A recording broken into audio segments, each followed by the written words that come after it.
Back to Daily Flash. It's time now for an update from the Cannabis Mainstream TV. Here's Dr. Michael Fugler. Breaking news on the legal front from Cannabis Mainstream TV. The Council on Criminal Justice Task Force, comprised of former lawmakers, federal prosecutors, and reform advocates, issued a series of recommendations this past week about criminal justice policy changes that should be enacted. While they didn't endorse federally legalizing cannabis outright, the group said the current conflict between local and national policy is untenable and should be addressed in the interim by creating waivers for states to proceed with marijuana legalization without the fear of federal intervention.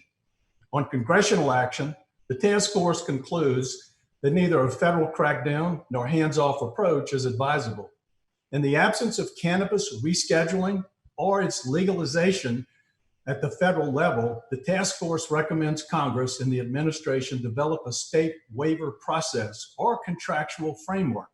Without it, states and the industry will continue to exist under an illusion of sovereignty where circumstances can change at any moment.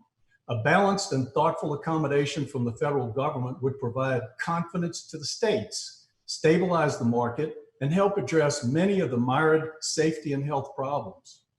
An interagency task force to implement the recommendation.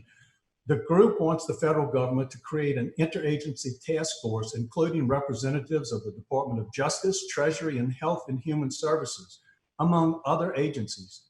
Members would be charged with creating policies and standards on best public health practices regarding issues such as product availability, testing, labeling, marketing, and child-resistant packaging.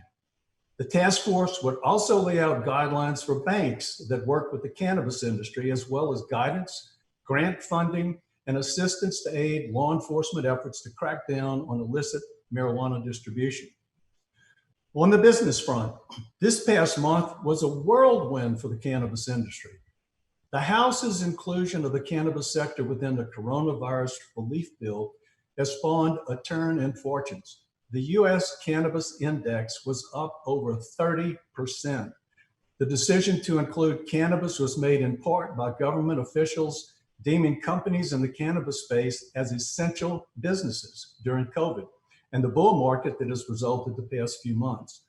Cannabis is growing, and cannabis is proving to be recession-proof as sales remain consistent despite economic or social turmoil.